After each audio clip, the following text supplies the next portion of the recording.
quando surgiu corpos que poderiam abrigar nós, seres espirituais, nunca é demais repetir, nós não somos matéria, nós estamos na matéria, a verdadeira vida não é essa aqui, isso aqui é transitório, mas por que nós temos necessidade das encarnações?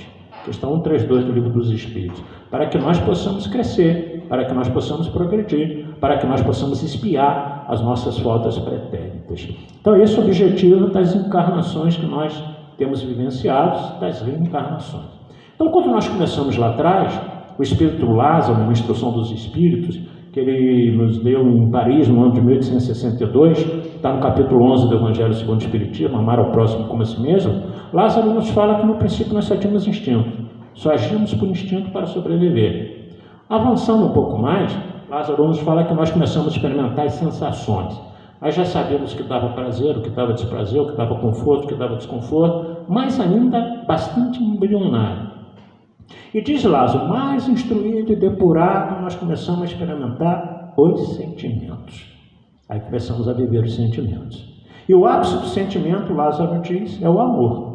Então nós estamos aqui na realidade para aprender a amar. Porque Lázaro nos fala também que toda a história de Jesus junto de nós, tudo aquilo que Jesus nos trouxe, tudo aquilo que Jesus falou, tudo que Jesus pensava e tudo que Jesus agia, era baseado no amor.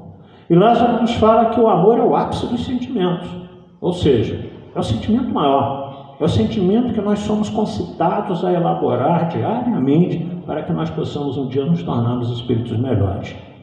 E Lázaro também fala uma coisa muito interessante, né? O que são os sentimentos? Sentimentos são os instintos que se elevam na medida do progresso realizado por cada um. Quanto mais nós vamos progredindo, mais nós vamos elaborando esses nossos sentimentos. É natural. Na questão 780 do Livro dos Espíritos, Kardec pergunta aos amigos espirituais: o progresso intelectual gera o progresso moral? E os espíritos decorrem deste. Então o progresso moral decorre do progresso intelectual, porque na questão sob letra A, os espíritos respondem: mas como pode o progresso intelectual engendrar o progresso moral? Aí os espíritos respondem: fazendo compreensíveis o bem e o mal, a partir daí nós podemos agir. Então, primeiro precisamos da intelectualidade para que nós possamos saber o que é certo e o que é errado e agir de acordo com o conhecimento. E nós sabemos que, embora a intelectualidade na espécie humana avançou bastante, principalmente no último século, na metade de 50 anos para cá, tecnologicamente foi uma explosão de evolução, de conhecimento intelectivo, moralmente nem tanto. A gente ainda carece de uma evolução moral que acompanhasse esse progresso intelectual. Porque nessa mesma questão 780, os Espíritos nos dizem da subletra B, que nem sempre o progresso moral acompanha o progresso intelectual. Isso é tão verdade que nós vemos pessoas de uma intelectualidade muito grande, mas de uma moralidade muito menor. Até sempre cito o exemplo de Einstein, né? Albert Einstein, que criou aquela famosa fórmula E é igual a mc elevado ao quadrado. Energia é igual a matéria ou massa vezes a velocidade da luz ao quadrado. Isso quer dizer que quanto mais nós colocamos energia numa massa, numa matéria, e imprimimos ela uma velocidade, mais volume ela ganha, mais propriedades ela ganha. Beleza. Então Einstein, descobrindo isso, né, que descobriu que também se engendrou por essa área atômica, ele descobriu coisas que inclusive nos ajudam na área médica, né? As bombas de cobalto, que tratam os cânceres e assim sucessivamente. Então ele promoveu tecnologicamente um avanço muito grande da humanidade. Beleza. Mas tem também cientistas extremamente inteligentes que pegaram essa energia nuclear e transformaram na bomba atômica, como Fermi e Oppenheimer. Então nós vemos que também eram cientistas físicos intelectualmente muito evoluídos, mas moralmente nem tanto. Que criaram um artefato de tirar vidas em massa. Estou querendo dizer para todos nós é isso. Então a inteligência do bem é a inteligência utilizada para o mal. Isso demonstra o quê? Evolução diferenciada de cada um desses espíritos.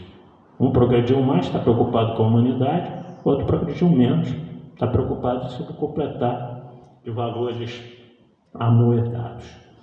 Beleza? Bom, então Lázaro nos fala que o ápice desse sentimento é o amor, mas não esse amor individual e egoísta, mas um amor que realmente, como ele diz, aquele sol que nos condensa, que nos une, no verdadeiro amor como Jesus nos pregou pela humanidade. Ainda estamos bastante distante disso. Nosso amor ainda é egoísta, nosso amor ainda é possessivo, nosso amor exige respostas. Se não nos dão aquelas que nós gostaríamos, o amor acabou ali, demonstrando que a gente ainda não sabe amar. A gente ainda está muito distante do que seja de fato o amor. Ora, então qual o objetivo de estarmos aqui? Mais uma encarnação. Nós que provavelmente já temos aí milhares de encarnações. Deus lhes impõe a encarnação com o fim de fazê-los chegar à perfeição. Para uns é expiação, para outros missão.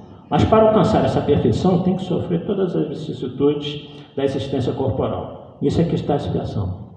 Então é óbvio que aqui nas provas rudes que a matéria nos dá, é que nós vamos crescer mais.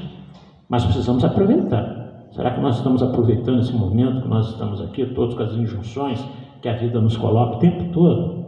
Aí eu tenho dito por aí, nas palestras que a gente vai, que a nossa vida ela é movida por dois viés apenas: merecimento, necessidade.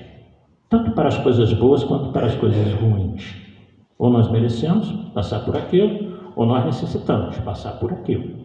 Mas resumindo esses dois viés da nossa existência, tanto para coisas boas quanto para coisas ruins, nós podemos sintetizar esses dois viés de merecimento e necessidade numa coisa só: aprendizado. O dia que a gente entender que tudo na nossa vida, de bom e de ruim, é aprendizado, nós vamos conseguir viver melhor dentro dessa compreensão e não sofrer em demasia como nós temos sofrido.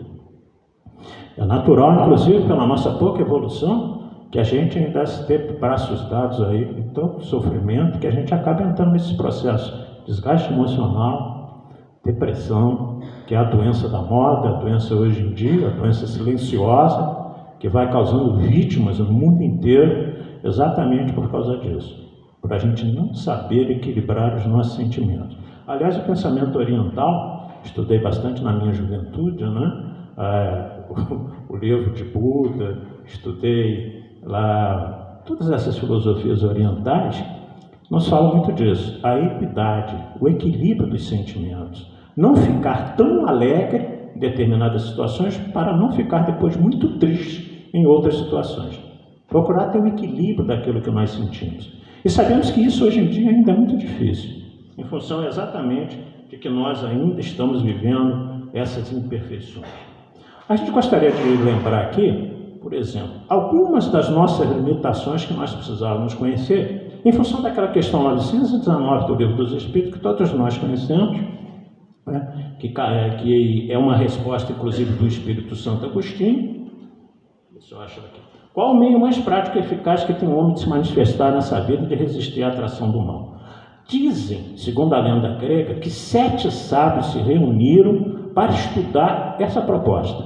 7 sábios se reuniram para estudar. Qual o meio mais prático e eficaz que tem um homem de se melhorar nessa vida e resistir à atração do mal? Aí esses sábios cunharam uma frase simples, pequenininha, bastante curta, dizendo o seguinte: um sábio da antiguidade, o Rolo disse, fazendo referência a Sócrates, né? Um sábio da antiguidade, o Rolo disse: conhece-te a ti mesmo. Isso é um pleonasmo, né, Carlão, na língua portuguesa, né? Conhecer-te, só pode ser você mesmo, conhece-te. Mas o pleonasmo na língua portuguesa, ele tem a função de dar mais ênfase à fala, de tornar aquilo mais patente, mais forte, mais, né? E é por isso que se manteve do original francês. No original francês é connaissez, de soi, mémé, ou connais, toi, mémé, para manter-se no português, esse pleonasmo, exatamente para dar mais ênfase da necessidade de nós conhecermos a nós mesmos. Beleza, aí logo abaixo na letra A, Kardec questionou: conhecemos toda a sabedoria dessa máxima, porém a dificuldade está praticamente em conhecer-se a si mesmo. Qual o meio de conseguir? Todos vocês conhecem essa questão aí de quase salteado, né? Fazia o que eu fazia quando eu vivia na Terra ao fim do dia, interrogava a minha consciência. Então o que Sócrates fazia? Interrogava a consciência dele no final do dia para dizer, né? Santo Agostinho, melhor dizendo, Santo Agostinho dizia, né? Interrogava a minha consciência para saber: será que eu fiz tudo bem possível? Será que eu não fiz mal a alguém? Será que eu não prejudiquei alguém? E ele repassava isso todo dia, no final do dia, para que no dia seguinte ele tivesse um comportamento melhor. Então é isso que se espera de nós, que nós nos autoanalisemos, que paremos de analisar os outros. Nós temos esse péssimo defeito. Parece que nós somos o protótipo da perfeição que Deus criou. O problema tem os outros que convivem com a gente. Então nós somos muitas vezes críticos, somos juízes, somos sentenciadores, condenamos. Se pudesse, a gente prendia as outras pessoas. Nós temos o poder que uns aí outros têm. Mas se pudesse, a gente fazia isso. Por quê? Porque nós estamos mais preocupados com a vida dos outros. Porque nós estamos mais preocupados em dizer como as pessoas devem ser, esquecendo de que nós precisamos de corrigir. Nós somos espíritos falhos. O dia que a gente entender isso, a gente vai parar de se preocupar um pouco mais com a vida alheia e preocupar-se um pouco mais com nós mesmos. O quanto nós precisamos mudar? Cada um é problema seu, cada um universo em si. Que se nós pudermos ajudar, sim, se não, paciência. Cada um que carrega a sua cruz. Eu costumo dizer que Jesus, nós costumamos dizer, que Jesus não obrigou ninguém a nada. Jesus não carregou ninguém à força. Ele foi passando e dando a sua mensagem. Quem quis seguiu foi atrás. Quem não quis, ficou para trás, está hoje, até hoje, fazendo palestra na idade. Quem não quis seguiu, está até hoje agarrado aqui. Ou seja, natural. Nós vamos culpar a quem, senão a nós mesmos, pelo nosso fracasso, diante das existências anteriores. E fracassamos nessa também. Quantas vezes nós já fracassamos nessa existência? Mas também precisamos parar um pouquinho para analisar. O quanto também nós já melhoramos. Podemos ser só críticos de nós mesmos, não. Quanto nós já melhoramos? Todos vocês que eu conheço aqui na EDAIC há vários anos. Então a gente precisa também positivar isso na nossa vida. Para quê? Para que a gente nunca perca a esperança de continuar crescendo. Porque se um dia eu me entregar de que eu sou um fracassado, de que eu errei várias vezes nessa existência com pessoas que eu amava, a minha vida para aí. Então, ao contrário disso, eu preciso ressarcir. Como Pedro, quando nega Jesus por 3 vezes, o que Pedro faz? Depois fez igual Judas, foi lá e se suicidou, de vergonha da traição, da negação no caso dele. Judas se enforcou pela traição. E o que Pedro resolveu fazer? Não, eu neguei, agora o que eu preciso fazer para ressarcir isso? E a luta. Isso se tornou realmente a igreja do Cristo vivo, não construções. Mas por isso que Jesus disse, sobre ti eu erguerei a minha igreja, sabendo que podia confiar em Pedro. E Pedro ia depois seguir o caminho. E fundou a primeira casa do caminho, junto com João e todos os outros discípulos, para assistir um monte de gente. Ou seja, rei, vou trabalhar agora para melhorar isso. Então, conhecendo a nós mesmos, a gente precisa pensar um pouco nas nossas limitações. Por exemplo, nós somos pacientes. Tem pessoas que dizem assim, eu perdi a paciência ali naquela situação. Então você detinha a paciência, é diferente de ser paciente. Quem é, nunca mais deixa de ser. Agora, quem detém uma coisa, a detém temporariamente. Por isso que perde em determinados momentos. Aliás, tinha um orador que falou aqui na casa, há muitos anos atrás, conversando com ele lá, eu nem me lembro o nome dele, muitos anos mesmo. Ele me disse o seguinte, Robinson, eu fiz uma palestra inteira sobre paciência. 1 hora falando sobre paciência. Aí fui embora com a minha esposa para casa. Na época ele tinha uma Brasília. Aí ele falou assim, quando chegamos em casa, ela desceu do carro e foi abrir o portão da garagem para eu entrar. E aí o portão estava agarrado, o portão enferrujado já, né? E ela está lá com dificuldade de abrir o portão. Eu com o carro atravessado assim, abaixei o vidro da braseira, botei a cabeça para fora, falei, raio de mulher mole que não sabe nem abrir, não consegue nem abrir um portão. Aí ele falou que olhou pelo retrovisor, o espírito sentado no banco de trás, dizendo assim, te peguei. 1 hora de palestra sobre paciência, o pessoal te aplaudiu, te abraçou, né? E você não tem paciência com a própria esposa para abrir o portão da garagem.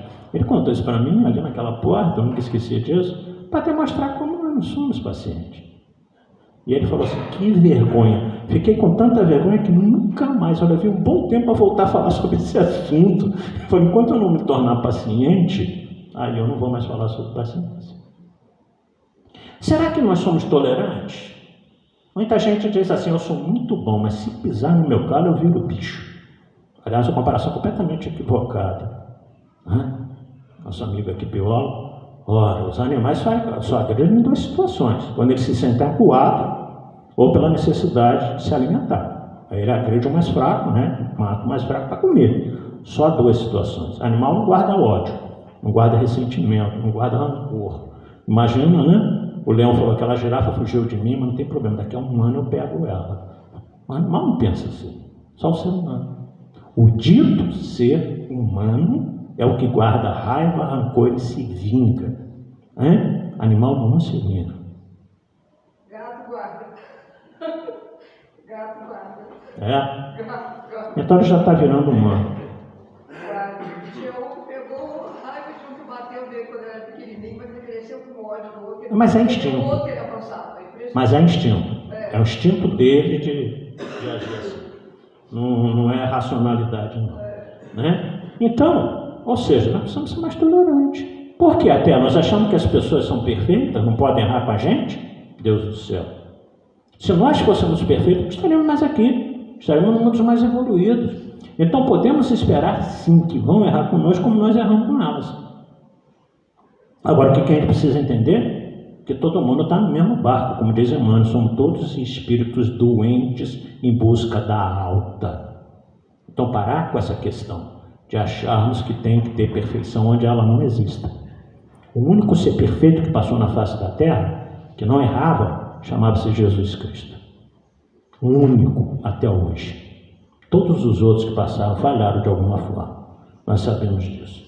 Até esses que a gente considera santo, né? Santo Agostinho no Devasso, até os 32 anos. Tantos outros, mas que hoje estão dentro da doutrina espírita, codificaram a doutrina espírita. Nós somos capazes de perdoar? Somos, né? O povo aqui todo é capaz de perdoar, não é verdade? Nada, a gente consegue não. A gente fala assim, eu já te perdoei uma vez, você já errou de novo, vou te perdoar mais não. Nosso perdão é limitado a 2 erros, 2 equívocos com relação a nós. Quando Jesus ensinou a Pedro, perdoar 70 vezes 7 vezes. O número 490 perdões, para mim, é uma pessoa. Alguns autores que digam, não, Jesus falou, Pedro, perdoar 70 vezes elevado à 7ª potenciação. Dá alguns bilhões de perdão. Porque na realidade, tanto uma quanto a outra versão, quer nos dizer que o perdão é infinito. Quem é capaz de perdoar 490 vezes a mesma pessoa? Então o que Jesus estabeleceu no número foi dizer que é necessário perdoar sempre, não importa o que nos façam. Isso não significa conviver. Isso não significa conviver. Mas perdoar sim. Tirar do nosso coração essas coisas que nos amarram a esse sentimento ruim e nos prende a outra pessoa. Toda vez que nós lembramos de alguém com mágoa, com raiva, com ressentimento, nós estamos voltando ao fato que nos magoou. Isso significa que nós continuamos algemados àquela criatura. Então precisamos romper essas algemas como? Perdoando. Né? Não te quero mal, não dá para conviver, né? Mas não te quero mal mesmo, do fundo do coração. E te amo como amo qualquer outro ser humano. Um dia a gente vai chegar lá, mas hoje a gente não consegue. Capacidade de abnegação. Nós já somos abnegados. Esquecer de nós mesmos para assistir o próximo. A Madre Teresa dizia uma coisa muito interessante. Amar ao próximo que está longe da gente é muito fácil. Agora o difícil é amar o próximo que está próximo. Porque solidarizar com os nossos irmãos lá na África, morrendo de fome, de doença, de uma série de coisas, beleza. Mas vamos solidarizar com quem está junto de nós aqui, passando as dificuldades. Eu não tenho tempo. Não dá, não tem como fazer isso. Não tem como ajudar, não. Aí a gente chora com o pessoal lá na África. Está distante, a gente não pode fazer nada, não vai acompanhar, não está perto. E Madre Teresa de Calcutá também disse uma coisa: a maior enfermidade para o ser humano, a maior enfermidade para o ser humano é não ser nada para ninguém. Ou seja, a gente não conseguir fazer nada por ninguém. Essa é a maior enfermidade do ser humano. As palavras dela com muita propriedade. Nós somos capazes de resistir às tentações? Há um capítulo inteiro no livro Céu e Inferno intitulado A Carne é Fraca. A carne é fraca ou o espírito que é frágil, né? Porque a carne só age em função do que o espírito faz. É o espírito que pensa. É o espírito que coloca a carne para agir. E outra coisa, quando a gente pensa em resistir às tentações, a primeira coisa que nos vem à mente é a questão da sexualidade, da sensualidade. Por aí. Mas tentação não é sobre isso, não. Há vários tipos de tentação. A tentação de tirar aquilo que não te pertence. Você vê um monte de dinheiro, você está com um pouquinho, está no cheque especial, está no vermelho, e você tem a facilidade de se apropriar do dinheiro que não é seu. É uma tentação para quem está passando dificuldade e não tem fé, e não tem uma moralidade muito alta. É por isso que a gente vê os nossos irmãos fracassando.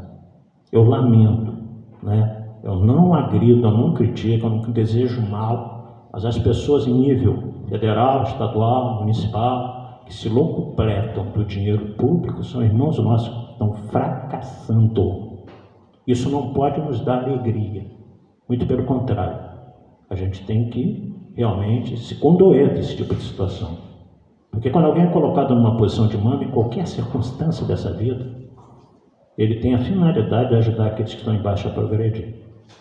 E quando ele se locupleta disso, naturalmente, infelizmente, né? Como muita gente diz, não tem problema não, depois vai para um bravo, depois vai pagar, depois vai vir catando papelão na rua. Pelo amor de Deus, isso não pode ser pensamento de cristão.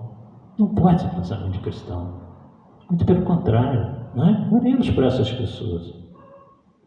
E isso é realmente amar os nossos adversários, nossos inimigos, aqueles que pensam diferente da gente. Mas resistir às tentações, gente, em todo sentido. Tentação da gula, né? Comer em excesso, a gente fala sempre sobre isso. A gente deveria comer para viver e não viver para comer. Então você sabe que não pode se alimentar de determinadas coisas. Se alimenta, precisa reclamar de quê? Ah, estou passando mal disso, estou passando mal daquilo, estou passando mal daquilo. Resistir à tentação da maledicência. Falar mal dos outros. De dificuldade, né? Ela junto talvez com a área sensual, deve ser uma das mais difíceis de serem extirpadas na nossa vida. Como as pessoas gostam de falar mal da vida alheia, sem conhecimento, inclusive, do fato. E mesmo se nós conhecêssemos, quem somos nós para nos arvorarmos em sermos juízes da vida de quem quer que seja, se nem Jesus julgou a ninguém? Jesus dizia, o julgamento cabe a meu Pai. Quem somos nós? Que autoridade moral nós temos para julgar as pessoas? Então a gente precisa elaborar melhor isso dentro de nós. Todos nós falamos nisso. Não me isento não, de forma nenhuma. Então são, na realidade, limitações nossas que a gente deveria estar trabalhando continuamente para que nós nos tornássemos espíritos melhores. Estamos aqui no átimo de segundo do relógio da eternidade. Vamos voltar para o mundo espiritual, que é a nossa verdadeira pátria. Como é que nós vamos voltar? Melhores do que quando aqui entramos? Será que nós vamos poder chegar no mundo espiritual, os espíritos não nos reconhecerem como alguém que trabalhou pela sua melhora íntima, que mudou, que realmente se tornou um pouco melhor, não perfeito, né? Então, resistir às tentações. Eu me lembro de uma maratona que aconteceu na Espanha, eu vi isso na internet, nunca mais esqueci, no ano de 2012.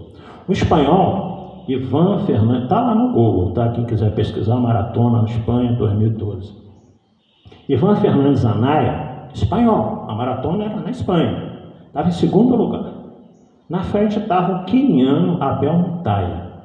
Difícil não, né? O queniano lidera a maratona, né? No mundo inteiro. Só que quando estava chegando na linha de chegada, o queniano se atrapalhou. Ele achou que já tinha cruzado a linha. E ele diminuiu o ritmo e começou a andar. O espanhol que vinha em segundo lugar empurrou, no vídeo vocês veem, ele empurrar o queniano nas costas e falar assim, não é aqui não, é ali, ó. Faltava metros para a chegada e ele achou que já tinha ganho. Acabou a prova, o queniano ganhou, os repórteres foram em cima do espanhol. Por que você não ultrapassou ele? Né? Ele parou, por que você não ultrapassou ele? Aí ele respondeu, não estou entendendo por que vocês estão me perguntando isso. Aí insistiu, por que você não passou o queniano e ganhou a prova? Aí ele respondeu o seguinte, que mérito eu teria de subir no pódio nessa situação? Eu não conseguiria ultrapassar ele. Ele estava chegando, só que ele se enganou. Só mostrei a ele que era mais um pouco na frente. E aí a frase final dele, o que eu diria para minha mãe se eu procedesse dessa maneira? Porque a mãe é aquela que a gente nunca quer magoar, né? Aí ele falou, mérito nenhum eu teria. A vitória era dele. Então o dia que nós chegarmos a isso aqui, esse tipo de comportamento, aí sim nós já teremos caminhado. Eu fico imaginando essa maratona no Brasil, o segundo colocado brasileiro, queniano, travou, o brasileiro atropelado. Não podemos generalizar, né? Mas a nossa cultura é essa, cultura de levar vantagem, né? De passar por cima do queniano, né? Perdeu uma maratona por causa disso. Então demonstra. Você lembra que o Senna fez isso uma vez também? Sim. Acho que foi o Giro de dele, nunca tinha ganho um grande prêmio, já fez uma bela corrida, mas o Senna sempre na frente, o Senna diminuiu na última volta para deixar de passar para ganhar. Sim. Foi lindo também. Então, há um livro muito interessante, psicografia Raul Teixeira, pelo espírito Ivan de Albuquerque, titulado Cânticos da Juventude. Já deve ter lido, né? Já leu tudo, quase tudo que existe. E lá, o Raul Teixeira nos fala de algumas educações que nós poderíamos trabalhar dentro de nós para nos tornarmos espíritos melhores. Educa-te para a relação social. Aí o espírito Ivan de Albuquerque diz o seguinte: não vitimes a ninguém, afasta a indiferença, promova a amizade sincera, convertendo em simpatias as antipatias que te deparam. Né? Chico Xavier dizia uma coisa muito interessante: as pessoas eu dou o direito de ser como quiserem, a mim eu me ponho o dever de ser a cada dia melhor. A doutrina espírita aumenta sem dúvida alguma esse círculo de amizade. Se eu não fosse espírita, eu não conheceria a maioria de vocês aqui. A gente ficaria só com os nossos colegas de trabalho, familiares, parentes, amigos. Então a doutrina tem essa propriedade também, aumentar esse nosso horizonte de amigos. A gente que viaja, então, a gente tem um círculo de amizade enorme aí para fora, né? Eu agradeço demais a doutrina espírita isso, porque senão não teria tantas pessoas que gostam da gente e, consequentemente, a gente também passa a gostar delas. Então, o nosso ciclo de amizade aumenta bastante. E essa relação social, esse contato que a gente tem com as outras pessoas, né, procurar ser o mais amistoso possível. Não fazer com que ninguém fique chateado com a gente. Joana de Anjos dizia de volta com muita propriedade: não permitas que ninguém saia de junto de ti sem levar algo de bom. Né? Tem pessoas que você se aproxima dela, nossa mãe, dá vontade de ir embora rapidinho. Né? Porque só te colocam tristezas, problemas, agressividade. Já passamos dessa fase, ou pelo menos deveríamos passar. Educa-te para o amor, de modo que não te tornes apático perante essas situações. As pessoas que se desiludem com o amor, por quê? Por esse amor dual. Ah, decepcionou fulano, me traiu ciclano, beltrano, aí perde a capacidade de amar. Como se o amor fosse isso. Esquecendo de Lázaro, que ele fala que o amor é aquele sol que condensa todos nós nas atitudes boas, do bem. Amar a todo mundo como ensinou Jesus. Né? Por quê? Quando alguém nos ama, nós nos tornamos responsáveis de retribuir esse amor. Mas quando a gente ama, igual São Francisco de Assis nos ensinou, o Poverello, um dos maiores símbolos de Jesus, quando na sua oração fantástica ele nos fala: Pai, permita que eu ame mais do que seja amado. Porque o amor é bom para quem ama. Porque quanto mais a gente espalha amor, naturalmente mais de volta nós vamos receber amor. Espalha ódio, raiva, vingança, intolerância, vai receber isso tudo de volta. Tudo que a gente joga, que a gente atira, volta. Né? Tudo que a gente esparrama dessa maneira vai voltar para a gente de alguma forma. Não se iludam nisso. Muitas vezes volta até sobre as doenças de natureza física. Né? Quando a gente não entende que o nosso corpo ele deve ser preservado pelo que o espírito pensa, e aí tem um livro Falando da Terra, psicografia de Francisco Xavier, por espírito diverso, em que lá um médico no mundo espiritual, o Dr. Joaquim Murtinho, ele diz o seguinte: se o homem compreendesse que a saúde do corpo é o reflexo da harmonia espiritual, e se pudesse abranger a complexidade dos fenômenos íntimos que o aguardam na além morte, certo se consagraria à vida simples, com o trabalho ativo e a fraternidade legítima por normas da verdadeira felicidade. Né? Todos os sentimentos que nos põem em desarmonia com o ambiente onde fomos chamados a viver geram emoções que desorganizam não só as colônias celulares do corpo físico, mas também o tecido sutil da alma. agravando a anarquia do psiquismo. Né?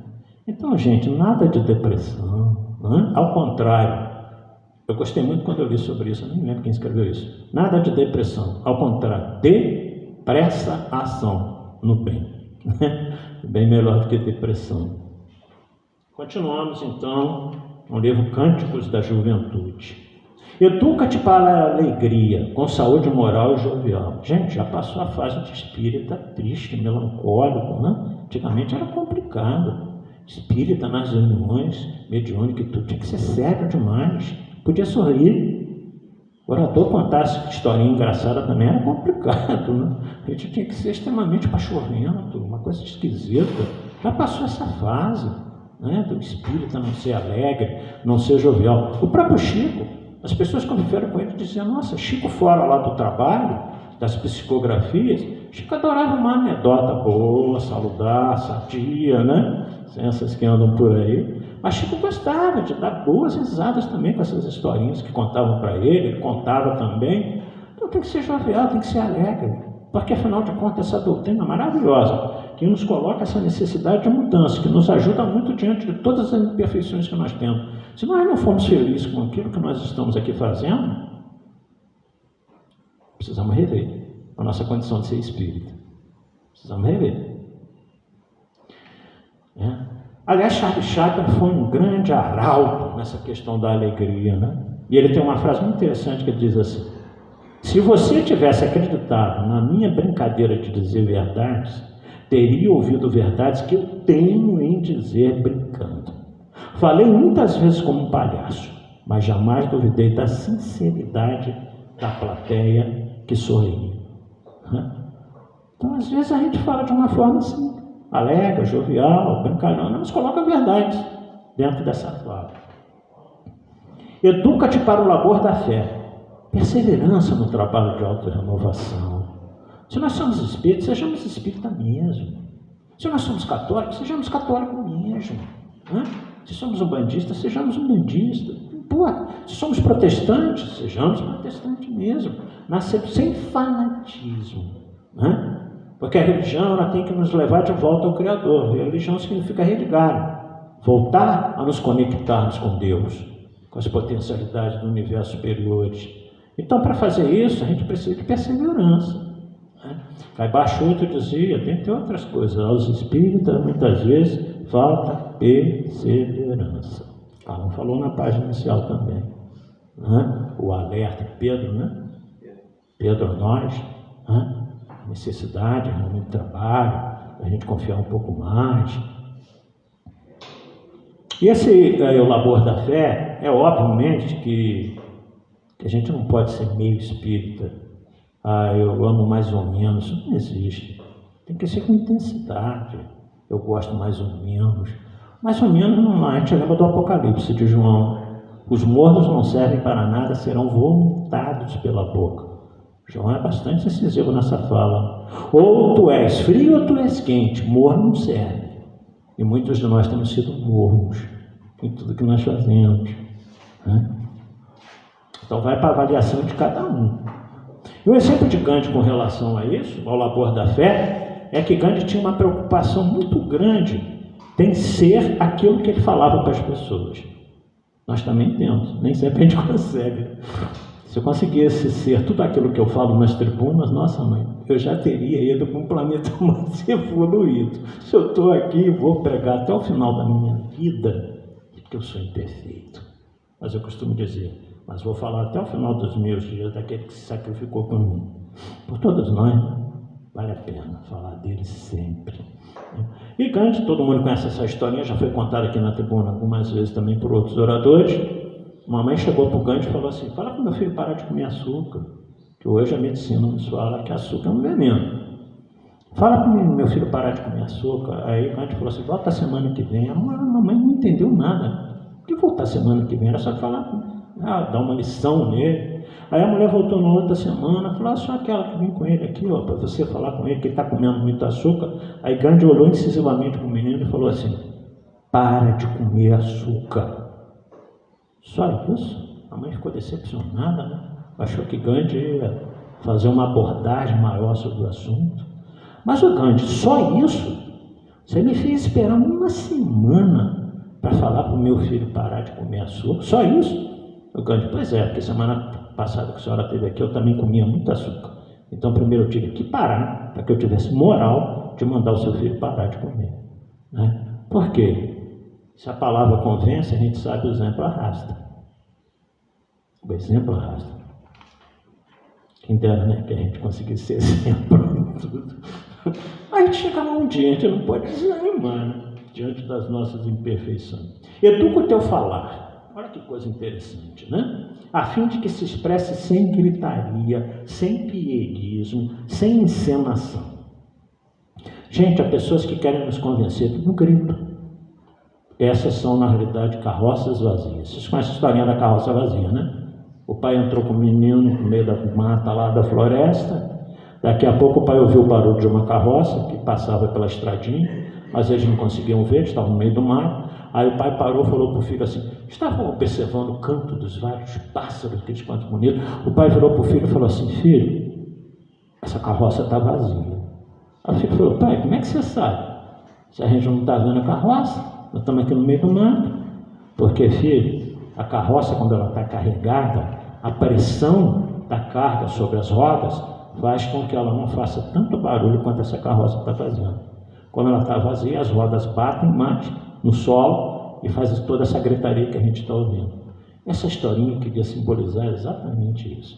Pessoas que gritam, pessoas que tentam convencer você de uma forma violenta nas palavras e tudo, são carroças vazias, que querem se impor pela gritaria. Então, Ivan de Albuquerque nos ensina que a gente precisa educar o nosso falar. Em qualquer situação em que discutamos com alguém, que já não é uma coisa muito sensata discutir, porque o sábio cala e deixa o touro falar, que a gente modere um pouco a nossa forma de falar. Que a gente não seja tão agressivo como as pessoas têm sido. Porque também está muito interessante que diz que as palavras atiradas pela boca não voltam mais. Depois que você fala que magoou alguém, você tem que ter ciência de que não dá mais para recuperar. Pode pedir desculpa, pode pedir perdão, mas já foi feito, né? Já foi falado. Ivan de Albuquerque nos ensina, educa-te para o seu sentir, os nossos sentimentos, a fim de que expresses, para iluminar nobremente a vida que pulsa em tuas possibilidades. Sentir sem exagero. Tem gente que vai em velório, chora mais do que o viúvo, do que a viúva. Arruma uma grita, aí começa a desconfiar. O marido está lá no caixão, chega uma mulher desesperada, chorando, a viúva fala assim, meu Deus do céu, o que é isso, né? Qual a ligação desses dois? Começa a gerar uns pensamentos meio esquisitos. Eu me lembro que quando no velório da Adriana, esposa do Manuel, eu cheguei, a Nair estava, né, lá perto da cabeça da Adriana, alisando a Adriana, tranquila. A Nair extremamente tranquila, a mãe da Adriana. Eu estava lá, cheguei para o outro lado do caixão, daqui a pouco entrou uma pessoa em desespero. Ela não podia morrer, não sei o que lá. Eu falei, Nair, quem que é? A Nair falou assim, não conheço. Num desespero que parecia que a Adriana era uma parente íntimo dela. A Nair, na mesma hora, falou assim, Robinson, vamos fazer uma prece bem alta para a gente abafar isso aí. Aí a Nair falou, pessoal, nós vamos fazer uma prece ali. A pessoa desesperada lá no caixão, deitada. E aí começamos a orar em voz alta, né? Para poder acalmar aquela situação desconfortável. Então, o que ele fala aqui, tudo que é sentimento. Vai no velório, chora mais do que os parentes. Vai no casamento, fica mais feliz que o noivo e a noiva. Tem uma coisa errada, não é verdade? Chora que o outro está casando. Eu estou tão feliz. Que isso, quem tem que ficar feliz é o noivo e a noiva. Não quem está lá assistindo o casamento. Educa-te o teu fazer, para engrandecer a vida que vibra em ti, e que influenciará outras tantas criaturas que te observam, ou que simplesmente compartilha dos teus dias. Olha que coisa bonita, é o exemplo. Isso aqui é o exemplo. Agora, se a gente for esperar a perfeição para fazer as coisas, não vamos fazer nunca. Tem pessoas que me falam assim, quem sou eu para fazer isso? Quem sou eu para ser orador? Quem sou eu para ser médium? Quem somos nós, né, cara? Se eu fosse esperar a perfeição, uma vez bastante desanimado com relação à minha imperfeição, a minha mentora espiritual, minha amiga, né? ela nem gosta muito que eu falo essas coisas, não. Ela falou assim: meu filho, eu estava em viagem e eu meditando sobre isso no carro sozinho. Ela quase que se materializou do lado do banco do carro. Falou assim: meu filho, se nós fôssemos esperar a perfeição na Terra, ninguém trabalharia. Nós estamos à busca dos de boa vontade. Aí eu cheguei chorando onde eu tinha que ir, porque boa vontade eu tenho. Sou muito imperfeito, mas boa vontade. Eu disse para vocês há pouco, vou falar de Jesus até o final dos meus dias.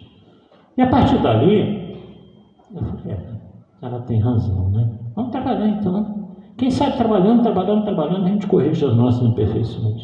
E no futuro a gente não erre tanto. Agora precisa trabalhar. Se não tiver nós, os imperfeitos, para estar aqui na frente falando, não tinha as palestras, não tinha os trabalhos, não tinha os padres, não tinha os pastores, né? Que aí é uma outra coisa agravante também. O padre fez isso, aquilo, o pastor fez isso, aquilo. Aí generaliza a religião. Está vendo? O protestantismo não presta, porque pastor, catolicismo não presta, doutrina espírita não presta, porque dirigente da reunião mediúnica não tem uma vida muito, o orador não tem. Que isso? Volto a dizer, somos todos espíritos imperfeitos, buscando o nosso aprimoramento através das experiências e as oportunidades que Deus nos dá.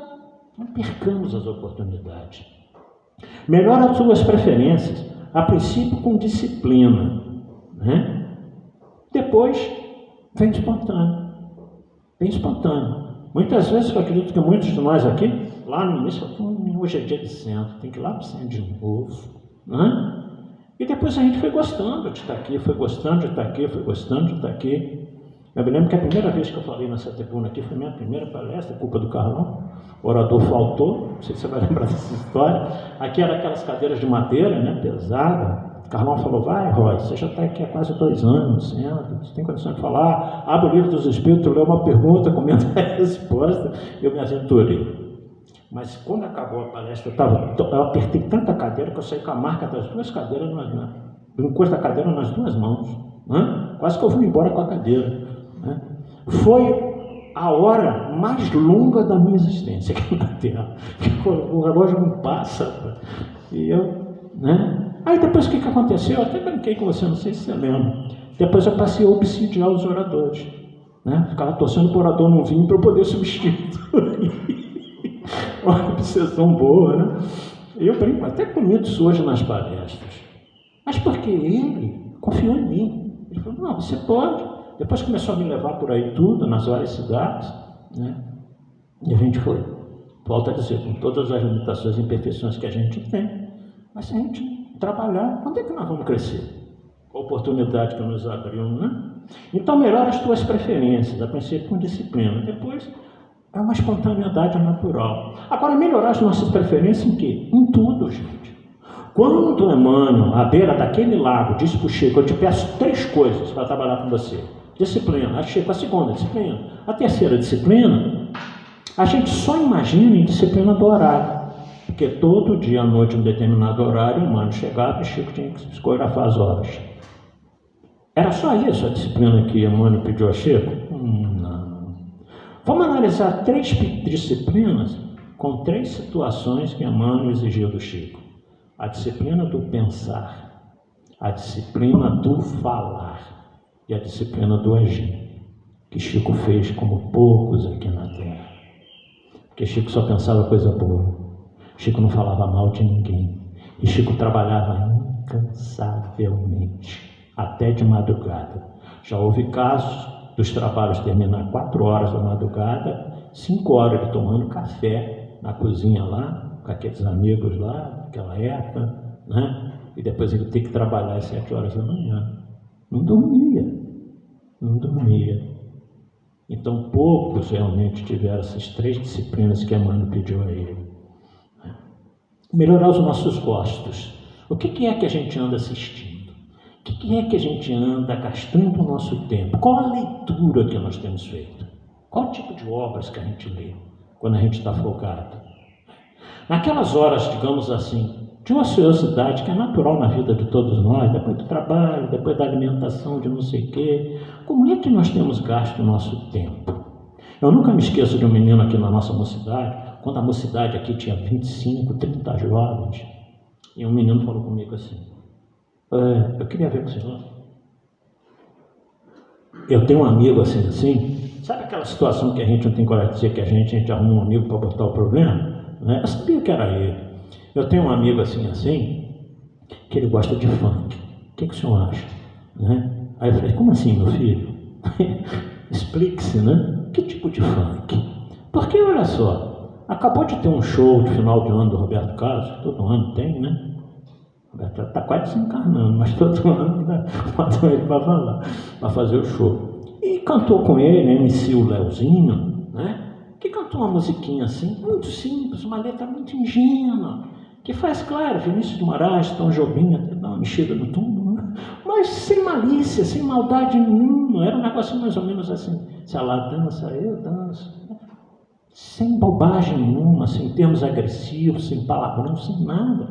Esse tipo de funk, meu filho, que o seu amigo gosta, ele falou assim, não, ele gosta do funk proibidão, né? O que o senhor acha? O senhor acha que funk proibidão é música do umbral? Eu falei, não, meu filho, umbral é pagodinho, né? Funk proibidão, brincadeira aí com quem gosta, hein? Funk proibidão, meu filho, é das regiões trevosas. Você imaginou, meu filho, Bezerra de Menezes, Emmanuel, Manuel Filomeno de Miranda, Emmanuel, ouvindo funk proibidão, né? Então fala com o seu amigo, se ele quer ser espírito, cabe esse tipo de coisa mais. Aí eu vou falar com ele. Eu sabia que era ele, né? Aí eu vou falar com ele. Então, ou seja, educa-te melhorando as tuas preferências. Que música nós temos ouvido, escutado? Eu só fui gostar de música clássica depois dos 40 anos. Mas aí quando eu li no Obras Póstumas, o maestro Rossini, que criou 7 óperas maravilhosas aí, Guilherme Tell, Cinderela, uma série de coisas, o maestro Rossini lá diz que a nossa música clássica, mais bela, mais bonita, não chega aos pés, né? Em outras palavras, da música celeste. Falei, tem coisas que não dá mais para ouvir, tem coisas que a gente precisa melhorar, né? As discussões, as nossas falas, quando a gente está em grupo, qual é a nossa conversa? O que nós temos conversado? Coisas proveitosas? Nós temos falado coisas que, muito pelo contrário, deixam as pessoas insatisfeitas com a nossa presença. Então, são coisas que a gente vai elaborando, para mexer com a nossa vida. E finalizando, no livro Amanhecer de uma Nova Era, Manuel Filomeno de Miranda, de Valdo Pereira Franco, capítulo 12, desse modo. A missão do Espiritismo é iluminar a consciência humana, ensinar o indivíduo a encontrar a própria paz sob a inspiração do excelso bem, conduzir com segurança aquele que o busca, propiciando-lhe harmonia interior e alegria de viver. O Espiritismo tem que fazer isso na nossa vida, né? Muita paz a todos, que Deus abençoe a todos vocês agora sempre. Devolvo a palavra para o querido amigo Carlão, que para quem não sabe, eu vou estragar, né? Vou contar. O Carlão está fazendo aniversário hoje, tá? Esse jovem aqui nessa casa está aniversariando hoje. Parabéns para você desde já, tá? Querido amigo de muitos anos. Obrigado. Muito bem, meus irmãos. Depois de uma palestra dessa, a gente tem que lembrar que as nossas responsabilidades se tornam cada vez maiores na medida em que nós temos mais conhecimento. Quanto mais conhecimento, mais responsabilidade. E a doutrina espírita justamente nos proporciona isso, né?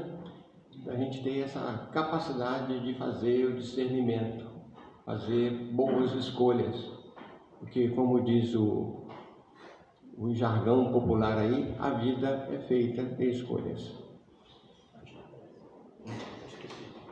Eu esqueci de dar um anúncio aqui, senão a Martinha me degola. Hoje, às 16 horas, nós temos o chá aqui da equipe de costura, né? A Dorinha também faz parte, um chá fraterno, cada um está trazendo alguma coisa. Foi vendido o ingresso a R$10, né? Mas para ajudar o trabalho lá, não é obrigado. Quem quiser contribuir, quem quiser ajudar. Então hoje às 16 horas, aqui na EDAC, vamos ter o chá fraterno da equipe da costura. Oi. Na equipe de costura. Oi? É enxoval de bebê nascer com amor. Como é que é o nome? Repete. Enxoval de bebê nascer com amor. Ouviram aí, né? Nascer com amor. Elas fazem um enxoval de bebês, né? Inclusive, nós vamos comemorar às 16 horas o aniversário do Carlos. Muito bem. Agradecemos então a Deus essa oportunidade da gente conhecer a doutrina, de estar sempre renovando essa nossa pleiade de amigos que nos será muito útil durante a nossa jornada aqui e acolá. Na próxima semana, se Deus permitir, deixa eu ver, nós estaremos aqui com o Maurício, falando dai a César o que é de César. E no próximo domingo, o encontro mais aguardado com Marco Antônio. Que Deus então nos abençoe os nossos palestrantes próximos. Mais algum aviso, gente? Não? Então tá bom. Isso. O café lá fora depois do passo. Isso, tem um cafezinho lá fora para a nossa confraternização. Tem alguns comentários que os amigos fizeram aqui. O Totti, por exemplo, falou, né, que quando o Robson nos lembrou daquela maratona, que foi um ato de honestidade, né? A honestidade daquele atleta que empurrou o que estava na frente para que ele acabasse assumindo realmente a dianteira que já era dele. O Totti está lembrando aqui, né, que o brasileiro, não todos, graças a Deus, é capaz de colocar uma placa para desviar os demais do caminho, né? Se a gente analisar direitinho, é uma realidade que nós estamos vendo, né? Com tantas mentiras, com tantas coisas terríveis que as pessoas lançam, muitas vezes acaba desviando mesmo as pessoas do caminho do bem, do caminho do amor. Oremos então, meus irmãos, agradecendo a Deus mais uma vez essa oportunidade de nós nos encontrarmos aqui, agradecendo esses nossos benfeitores espirituais que sempre nos animam, nos fortalecem. Deus, nosso Pai de amor e de infinita bondade, abençoa-nos a todos, alimenta a nossa esperança, a nossa força, a nossa coragem, para que possamos continuar caminhando na vossa direção. Permita que os demais companheiros dessa casa, que hoje aqui não estão presentes, que seus corações e suas mentes possam ser abençoadas pelos nossos benfeitores espirituais. Alimenta todos aqueles nossos irmãos que se encontram nos hospitais, nas clínicas, sanatórios, asilos, orfanatos, aqueles outros nossos irmãos que se encontram em situação de rua, mas abençoe principalmente, Senhor, aqueles nossos irmãos que se encontram nos presídios, porque lá também são nossos irmãos. Que eles sejam alimentados com a esperança de dias melhores. E permita que ao sairmos daqui possamos levar as melhores vibrações de paz e de amor. Sustenta-nos, Senhor, nos momentos mais difíceis. E nos inspire para que possamos caminhar, possamos trilhar o caminho do bem e do amor. Muito obrigado, e que Dr. Bezerra de Menezes possa trazer uma bênção especial para cada um de nós. Que assim seja. Muito obrigado pela atenção, pela presença de vocês, e nós aguardamos nas próximas oportunidades.